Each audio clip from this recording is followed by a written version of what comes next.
Assalamualaikum warahmatullahi wabarakatuh. Perkenalkan, nama saya Wulandari. Saya salah satu mahasiswi Akademi Kebidanan Karya Bunda Husada. Nah, di sini saya akan mempraktekkan mengenai pemasangan KB IUD atau AKDR. Nah, sebelumnya saya akan menjelaskan mengenai keuntungan dan kerugian dari KB IUD atau AKDR tersebut kepada pasien. Jadi untuk keuntungan dan kerugiannya di sini, keuntungan dari AKDR atau IUD tersebut ada dua ya Bu ya. Ada dari kontrasepsi dan non kontrasepsi. Nah, kalau yang dari kontrasepsi tersebut yaitu sangat efektif Bu, juga metode jangka panjang ya Bu ya, kurang lebih 10 tahun. Nah, terus juga bisa memulihkan kesuburan dengan cepat dan juga tidak mengganggu produksi ASI Bu. Iya, nah sedangkan untuk yang non kontrasepsi yaitu bisa mengurangi kram akibat menstruasi dan juga mengurangi darah menstruasi. Iya Bu. Nah di samping itu kan pasti memiliki keterbatasan ya Bu ya. Nah keterbatasannya salah satunya yaitu perlu adanya pendeteksian benang. Iya setelah menstruasi. Iya, kemudian juga mengganggu proses bersenggama, juga meningkatkan jumlah menstruasi dan kram pada bulan-bulan pertama Bu. Iya, tapi pada bulan-bulan pertama doang ya Bu ya. Iya. Bagaimana Bu? Apakah Ibu sudah mengerti dengan apa yang saya jelaskan mengenai keuntungan dan kerugiannya tadi? Kalau Ibu sudah mengerti, ini saya ada lembar persetujuan ya Bu ya. Ibu bisa menandatangani terlebih dahulu. Tanda tangan di sini ya Bu ya. Iya Bu, ini sebagai bukti bahwa Ibu sudah menyetujui prosedur yang akan kita lakukan Bu. Iya Bu. Pertama-tama kita akan mempersiapkan alat terlebih dahulu. Di sini ada tensi, kemudian ada stetoskop, ada pantom vagina, ada korentang, ada bengkok, ada pantom uterus, ada larutan klorin 0,5%, ada safety box, ada senter, ada kom yang berisi kapas DTT, ada AKDR atau IUD, ada kom yang berisi cairan betadin. Setelah itu ada bak instrumen yang berisi 2 pasang handscoon steril. Kemudian ada duct, ada spekulum, ada kasa steril, ada sonde uterus, ada tenakulum, ada tampon tang, dan juga ada gunting. Tempat tidur ginekologi, ada handuk tangan, juga ada sabun untuk cuci tangan. Setelah itu kita akan mempersiapkan pasien. Nah, di sini kita harus memastikan bahwa pasien benar-benar memilih kontrasepsi IUD sebagai pilihannya. Kemudian kita akan menjelaskan kepada pasien prosedur yang akan kita lakukan, bahwa nanti kita akan melakukan pemasangan IUD atau AKDR, juga kita akan membersihkan area vagina ibu. Setelah itu kita juga akan menjelaskan kemungkinan akan terasa sedikit sakit pada beberapa langkah waktu pemasangan. Setelah itu kita harus memastikan bahwa pasien sudah benar-benar mengosongkan kandung kemihnya. Selanjutnya kita masuk ke dalam mekanisme kerja. Nah, yang pertama kita akan menyapa pasien terlebih dahulu. Selamat pagi Bu, bagaimana Bu keadaannya? Baik. Baik ya Bu. Gimana Bu? Sudah siap? Sudah. Nah, setelah itu kita akan mendekatkan alat-alat ke dekat pasien. Pastikan alat-alat benar berada di dekat pasien. Kemudian kita akan menyiapkan lampu. Pastikan lampu benar-benar menyala. Setelah kita memastikan lampu benar-benar menyala, kita akan menutup sampiran. Tutup sampiran. Setelah itu kita mencuci tangan secara 6 langkah. Cuci tangan secara 6 langkah di bawah air mengalir. Kemudian kita timbang berat badan pasien. Kemudian kita ukur tekanan darahnya. Normal ya, Bu. Setelah itu kita lakukan pemeriksaan payudara. Juga kita ajarkan Ibu mengenai cara perawatan payudara di rumah untuk sehari-hari. Setelah kita melakukan pemeriksaan payudara, selanjutnya kita akan melakukan palpasi di daerah perut untuk memeriksa apakah ada nyeri, kemudian tumor, atau kelainan lainnya di daerah suprapubik. Setelah itu kita masuk ke pemeriksaan panggul. Yang pertama kita akan memakai sarung tangan. Setelah sarung tangan terpakai, kita posisikan pasien yaitu dengan posisi litotomi.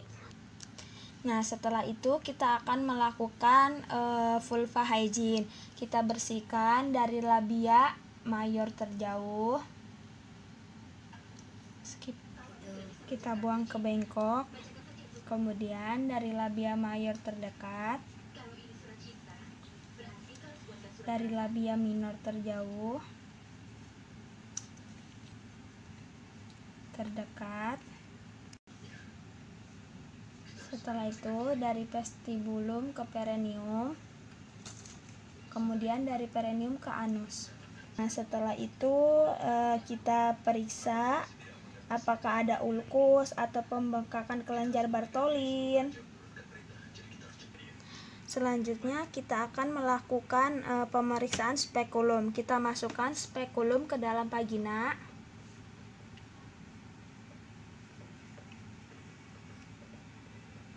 Nah, setelah masuk kita putar. Kita buka. Kemudian kita kunci.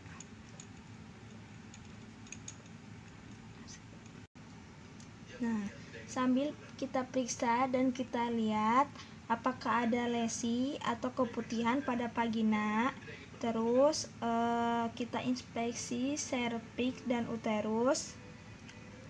Setelah kita melakukan pemeriksaan, kita lepaskan spekulum. Kita lepaskan.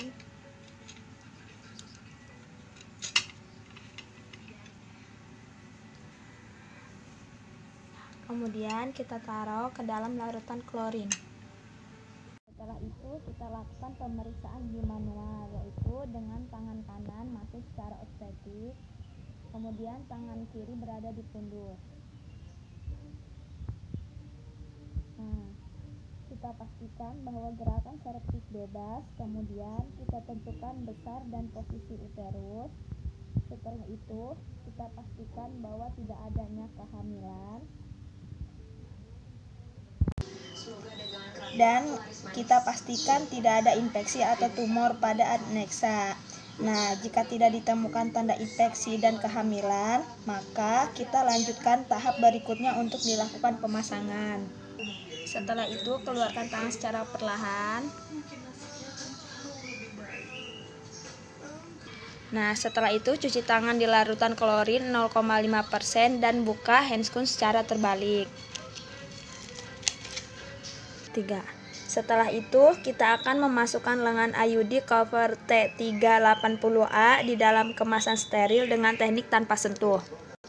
Nah, setelah lengan IUD tersebut masuk, sekarang kita akan membuka sebagian plastik dan melipat ke belakang. Setelah itu, masukkan pendorong ke dalam tabung insersi. Setelah itu, sebelum kita melakukan pemasangan IUD, kita pakai kembali sarung tangan yang baru. Kita ambil dengan korentang. Nah, setelah sarung tangan terpakai, kemudian kita masukkan kembali spekulum.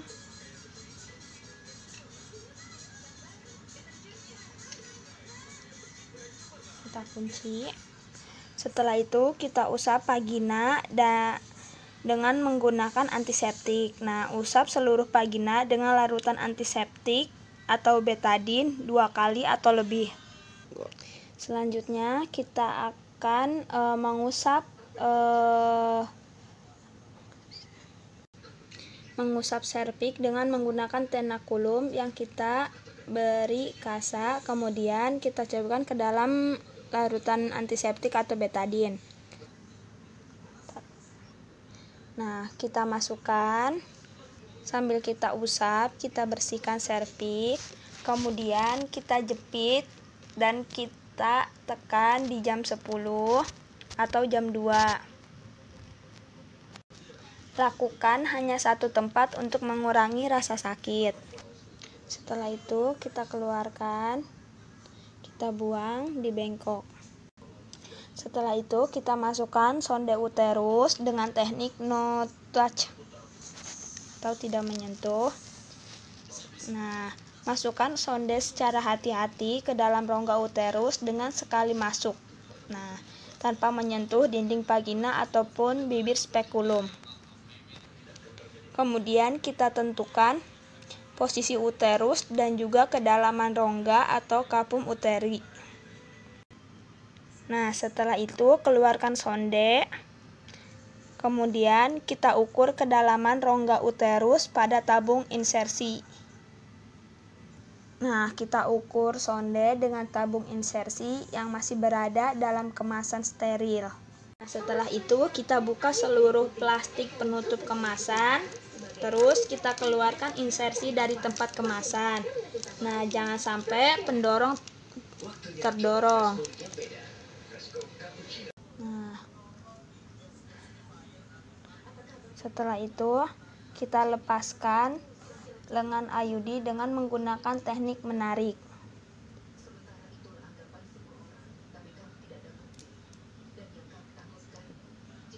Nah,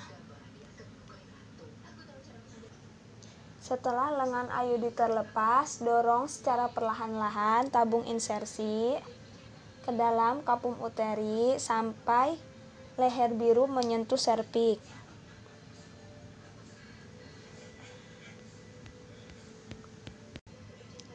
Kemudian kita pastikan bahwa IUD telah terpasang sampai pundus. Setelah itu kita tarik keluar tabung insersi tersebut.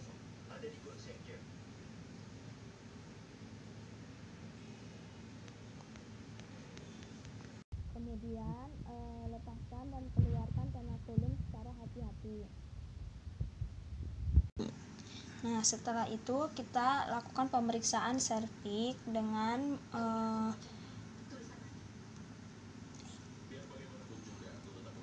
nah, bila ada perdarahan dari bekas jepitan tersebut, tekan selama 30-60 detik dengan menggunakan kasa. Setelah itu kita keluarkan dan kita buang. Kemudian kita lepaskan spekulum. Kita keluarkan spekulum dengan hati-hati.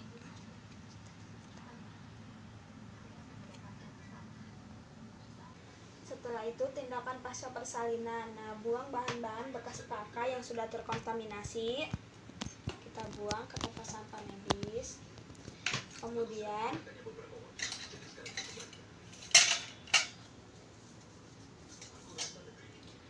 alat-alat tadi kita rendam di dalam air klorin 0,5%. Nah, kemudian kita cuci tangan di larutan klorin 0,5% dan kita membuka sarung tangan secara terbalik. Konseling pasca tindakan. Yang pertama, kita akan melakukan pendokumentasian. Setelah itu, kita memberikan konseling kepada pasien, di mana konselingnya yaitu kita mengajari pasien cara untuk memeriksa benang sendiri. Ibu, nanti ibu periksa benangnya sendiri di rumah ya Bu ya. Iya, di bulan-bulan pertama dengan beberapa kali ya Bu ya, terutama setelah ibu menstruasi. Iya. Nah, jika ibu mengalami kram perut bawah, perdarahan bercak, sakit atau nyeri setelah hubungan seksual, nah ibu periksa kembali benangnya Bu, khawatir benangnya ikut terlepas. Iya, nanti Ibu periksa setelah mandi juga tidak apa-apa, Bu. Iya, bagaimana Bu? Apakah sudah mengerti? Nah, kalau untuk kunjungan ulang, Ibu bisa kembali lagi setelah menstruasi pertama atau 4-6 minggu setelah pemasangan ya Bu ya. Terus juga Ibu bisa kembali jika benang hilang atau tidak terasa. Ya, terus terlambat haid, juga terasanya benang AKDR, dan jika Ibu ingin melepasnya, Ibu bisa kembali lagi ke tenaga kesehatan. Bagaimana Bu? Apakah Ibu sudah mengerti? Kalau gitu terima kasih Bu. Baik, sekian video mengenai pemasangan IUD atau AKDR tersebut dari saya. Kurang lebihnya saya mohon maaf. Wassalamualaikum warahmatullahi wabarakatuh.